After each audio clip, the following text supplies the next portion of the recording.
بسم اللہ الرحمن الرحیم۔ اللہ کے نام سے شروع جو بڑا مہربان نہایت رحم والا ہے۔ وہ آدمی جو اپنے حالات پر راضی نہیں ہے وہ غریب ہے۔ جس آدمی کی خواہش اس کے حاصل سے زیادہ ہے وہ بھی غریب ہے۔ جس آدمی کو مزید کی ضرورت ہے وہ بھی غریب ہے۔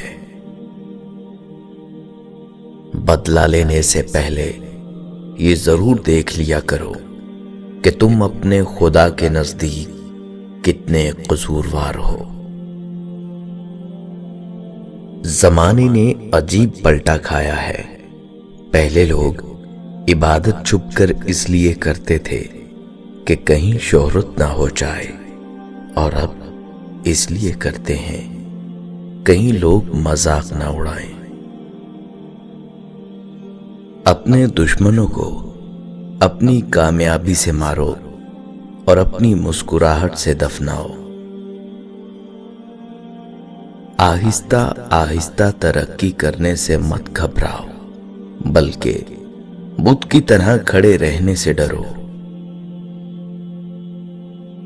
جو صرف زندہ رہنے کے لیے جیتے ہیں وہ آخر کار مر جاتے ہیں۔ لفظ مختصر تب ہوتے ہیں جب سوچ گہری ہو جائے۔ اگر آپ نے اپنی موت آسان کرنی ہے تو دوسروں کی زندگی آسان کر دو۔ اپنی بے عزتی کا جواب اتنی عزت سے دیں کہ سامنے والا شرمندہ ہو جائے۔ جس نے رب کے لیے جھکنا سیکھ لیا وہی علم والا ہے، کیونکہ علم کی پہچان عاجزی سے ہے اور جاہل کی پہچان تکبر ہے۔ جس انسان کو سال بھر میں کوئی تکلیف کوئی رنج نہ پہنچے تو وہ جان لے کہ مجھ سے میرا رب ناراض ہو گیا۔ غصے کے وقت انسان کے صحیح اخلاق کا پتہ چلتا ہے۔ جو آدمی زیادہ ہنستا ہے اس کا روب کم ہو جاتا ہے۔ جو مذاق زیادہ کرتا ہے لوگ اسے ہلکا اور بے حیثیت سمجھتے ہیں۔ جو باتیں زیادہ کرتا ہے اس کی لغزشیں زیادہ ہو جاتی ہیں۔ جس کی لغزشیں زیادہ ہو جاتی ہیں اس کی حیا کم ہو جاتی ہے۔ جس کی حیا کم ہو جاتی ہے اس کی پرہیزگاری کم ہو جاتی ہے۔ جس کی پرہیزگاری کم ہو جاتی ہے اس کا دل مردہ ہو جاتا ہے۔ اچھے لوگوں کو آزمانے کی کوشش نہ کرنا، کیونکہ اچھے لوگوں کی مثال ہیرے جیسی ہے۔ جب تم انہیں ٹھوکر مارو گے تو وہ ٹوٹیں گے نہیں، لیکن پھسل کر تمہاری زندگی سے دور چلے جائیں گے۔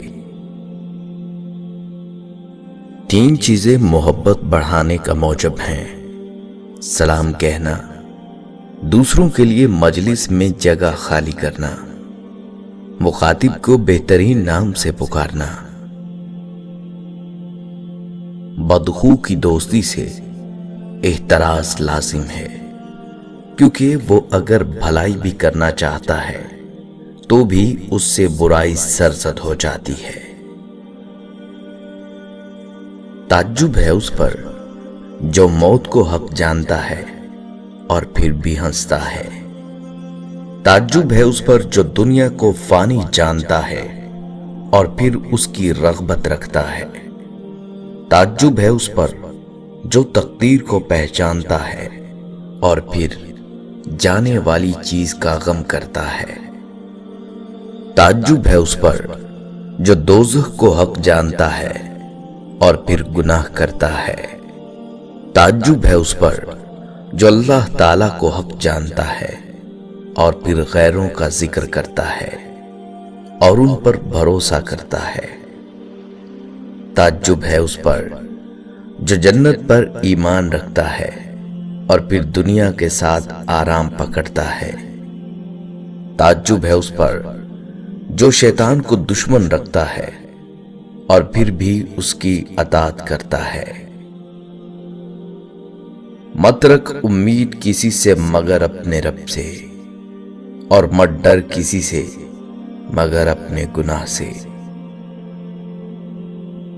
ہر وہ کام دنیا ہے جس سے آخرت مقصود نہ ہو۔ نعمت کا نامناسب جگہ خرچ کیا جانا ناشکری ہے۔ آہستہ بولنا، نیچی نگاہ رکھنا، میانہ چال چلنا ایمان کی نشانی ہے۔ اپنے جسم کے وقار کے لیے اپنا سر اونچا رکھیں، اور اپنی ذات کے وقار کے لیے اپنی نظر اور لہجہ ہمیشہ نیچے رکھیں۔ اگر آپ فرشتہ بھی بن جائیں تو یہ بات یاد رکھیں، تب بھی آپ کو برا کہنے والے موجود ہوں گے۔ وقت کا ایک لمحہ 1 تولہ سونے کے برابر ہوتا ہے، لیکن تم ایک لمحے کو اس 1 تولہ سونے سے نہیں خرید سکتے۔ اپنی شخصیت کا موازنہ اس دنیا میں کسی کے ساتھ مت کرو۔ اگر تم ایسا کرتے ہو تو تم خود کو ذلیل کرتے ہو۔ انسان کی سب سے بڑی پریشانی یہ ہے کہ انسان تقدیر سے بہت زیادہ مانگتا ہے اور وقت سے پہلے چاہتا ہے۔ کائنات کی سب سے پہلی چیز احساس ہے، جو دنیا کے ہر انسان کے پاس نہیں ہوتی۔ زندگی تب بہتر ہوتی ہے جب آپ خوش ہوتے ہیں، لیکن زندگی تب بہترین ہوتی ہے جب آپ کی وجہ سے کوئی دوسرا خوش ہوتا ہے۔ لاکھوں روپے کمانے والے سے زیادہ خوش وہ شخص رہتا ہے جو نہ ملی ہوئی چیزوں کی بجائے ملی ہوئی نعمتوں کو یاد رکھتا ہے۔ جن انسانوں کی انا بہت مضبوط ہوتی ہے، ان کی شخصیت اکثر بہت کمزور رہ جاتی ہے۔ انسان کو دنیا میں اپنی جنت بنانے کے لیے بھیجا گیا ہے، مگر انسان دنیا ہی کو اپنی جنت بنانے میں مگن رہتا ہے۔ لالچ سے زیادہ عقل کو برباد کرنے والی چیز نہیں۔